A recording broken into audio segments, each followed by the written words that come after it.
The former president indicted. That is according to him and other sources confirming it to CNN tonight. Joining us now is one of his attorneys, Jim Trusty. This is his first interview since news of the indictment broke just a few hours ago. Jim, thanks for joining us. My first question, do you have a copy of this indictment? No, we haven't been provided with the indictment yet. What we have right now is essentially a summons, which is a replacement for a warrant, right? Normally, indictments are accompanied by a warrant where there's an arrest. Here, we've received a summons from the Department of Justice asking us to be at the courthouse Tuesday at 3 o'clock. And does it say how many charges there are against your client?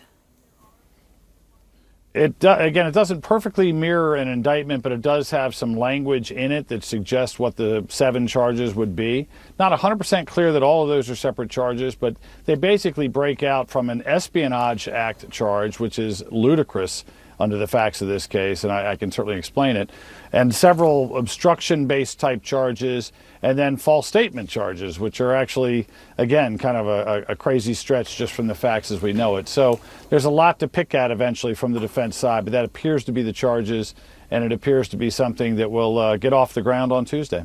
Okay, so you're confirming it is 7 charges. You said there's an Espionage Act charge. Is there one on the willful retention of documents? Yeah, that's it. We're talking 18 U.S.C. 793.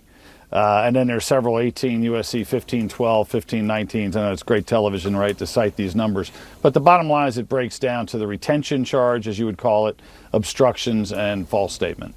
And is there a conspiracy charge in here? I believe so. I don't have it in front of me right now. Again, this is not biblically accurate because I'm not looking at a charging document. I'm looking at a summary sheet. So there's language in there that might actually be reflecting a single count instead of 2, but I think there was a conspiracy count as well. And so that means there could be other indictments. Have you been told that anyone else was indicted here? We weren't advised of anyone else being indicted. I have a theory that maybe some of the outrageous misconduct has affected the equation in some other case, a potential target. But bottom line is right now all we know about is our client. What's your theory?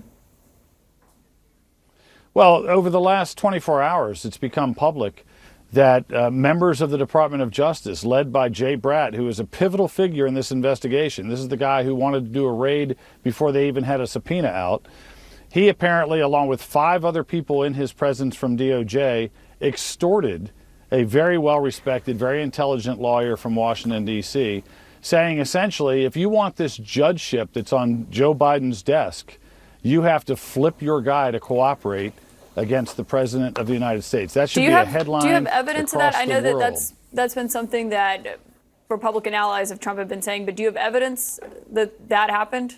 Yeah, this is this is no political talker. This is something that was reported at the time by the attorney. It has been basically sworn to by him. He's written a letter that's been submitted to a U.S. District Court judge confirming it happened.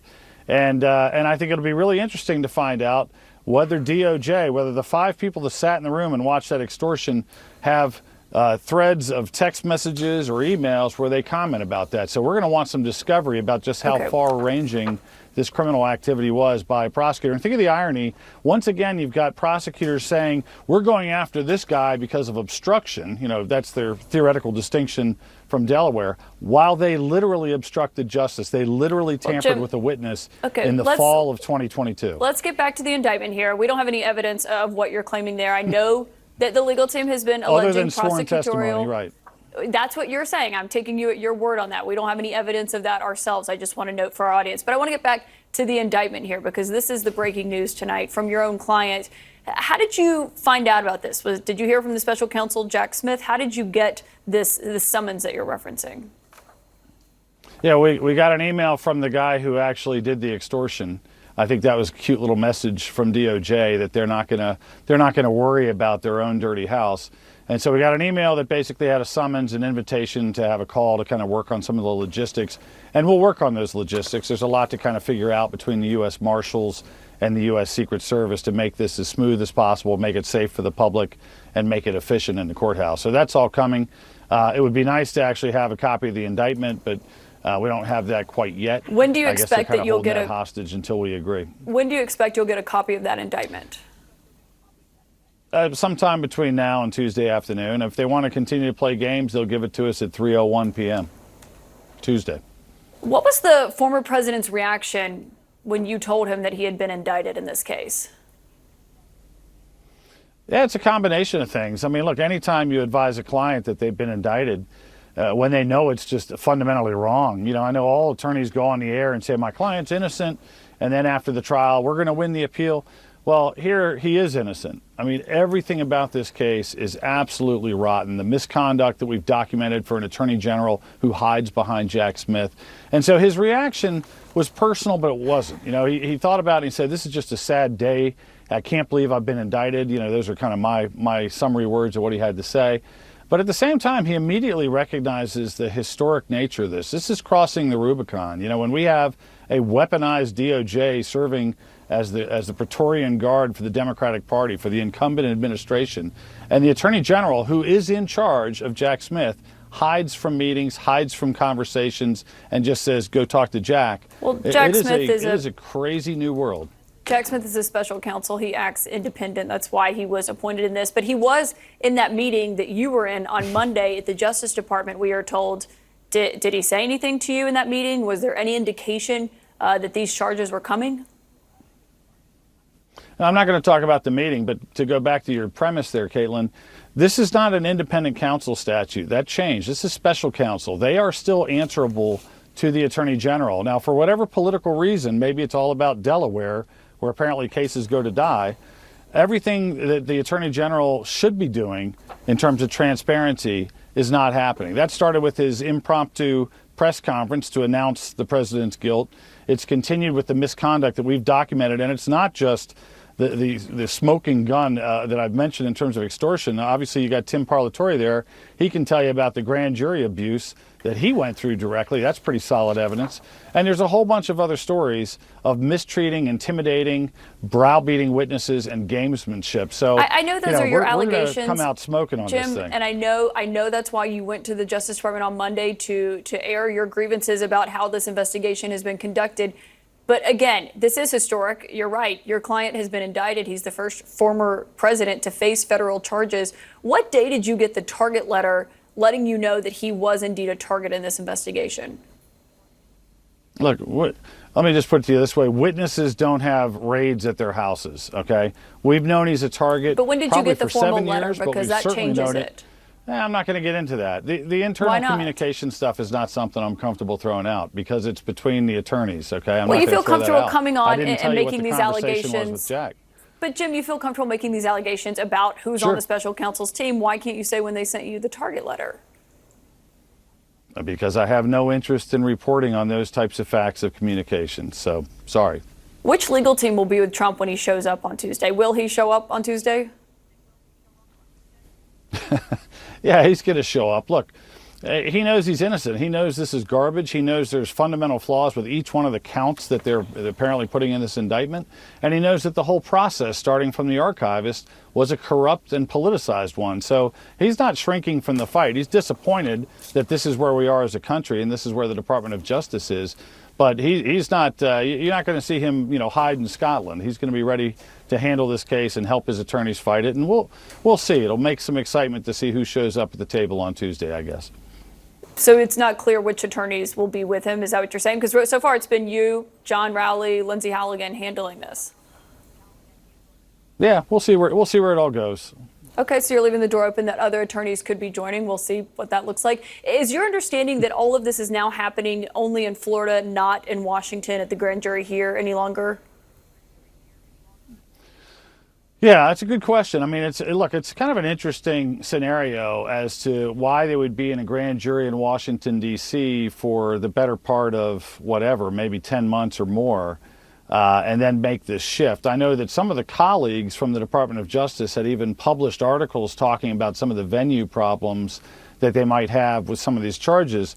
But I think it might go back to the misconduct. I think there was so much that was wrong about how they conducted the investigation in D.C. that they might be going down to Florida to kind of sanitize the process, make it look to the Florida grand jury like there's nothing to see here when they drag in vice presidents, violate attorney-client privilege, make 4 personal attorneys and 7 Secret Service agents and a vice president testify. Maybe they're trying to get away from the damage they did in D.C. But bottom line is no sign of a second case or a separate case. That would be kind of the ultimate overreach by these guys. Well, yeah, you're referencing all the people that have gone in. A lot of them are people who work for Trump or worked for him that you mentioned there. Do you believe that Florida is a more favorable venue, though, for your client here? Yeah, look, you don't know the details of how the jury selection is going to play out. We don't even know 100% whether it'll stay in Miami as opposed to West Palm. I think there's a likelihood that the case could be actually venued specifically over there. So there's a lot of kind of tactical considerations and thoughts that'll go into that. But as a general rule, look, Washington, D.C., you look at the numbers politically, you look at how the bench has treated things, like the crime fraud exception being, this incredibly rare thing that came to life here, vice presidents having no executive privilege. I have to think that the culture in anywhere in southern Florida is probably more favorable to this particular client than Washington, D.C. would be. What does Tuesday look like? Does he, I know he's in New Jersey right now. I was told a lot of the attorneys aren't there in New Jersey with him. Walk me through what Tuesday looks like. Does he go straight to the courthouse? Do we expect him to be arrested? What are your expectations? Yeah, well, I don't want to get crazy specific. I mean, look, I think Secret Service would not be thrilled with me for that. So you really can't telegraph all the your logistics client of what's posted going to happen. on social media that it was happening at 3 p.m. on Tuesday. Right. We're not hiding the court appearance, Caitlin. I'm talking about where does he come from? What time does he show up? That kind of stuff needs to be kind of close hold between the marshals and Secret Service. In terms of the hearing itself, it should be a fairly routine hearing. We still have to have some conversations with DOJ to see if they'll be remotely reasonable about things like conditions of release and setting a timetable. But look, the hearing itself is actually a pretty typical thing. It's just an atypical prosecution and atypical defendant. But on the logistics of it, we'll work that out. The one thing you did mention, an arrest, there's not going to be an arrest. This is coming in on a summons. That was appropriate. This is not somebody who's going to flee. This is not somebody that poses a danger to the community, which are the factors that you would normally consider when you're talking about release. So again, no arrest, no warrant, none of that kind of nonsense. But we'll go through the bureaucratic process we have to on Tuesday. He announced this publicly. Was that against your advice? Well, even if it was, I would not get into that. I mean, look, DOJ has leaked stuff every day of the week in this case. You and I kind of butted heads on that maybe about a week ago. Yeah, but, because I told you it was because of good pressuring reporting that we had learned more. Of course. Well, I'm shocked that CNN said they had good reporting. You stunned me with that. But look, we do have good the reporting. Washington Post has probably run 25 stories about the same guy that DOJ tried to extort into cooperating. You can't tell me that's coming from us, okay? That's coming from them. It was a leaked campaign. That's just one example of it. And again, this is the new rule of anything goes when you're going after President Trump. It started with, probably 7 years ago, but certainly the FBI culture of Comey and the current administration going after their leading candidate in opposition are writing new rules every step of the way. So, we'll be fighting that stuff left and right. You may not like to hear everything I have to say, or you may say there's not enough evidence yet, but I'm evidence driven and we're going to bear it out. Yeah, I do believe we need to get evidence on those allegations you are making, but we do appreciate you coming on, your first interview since the former president was indicted earlier today. Jim Trusty, thank you for your time. All right, sure thing.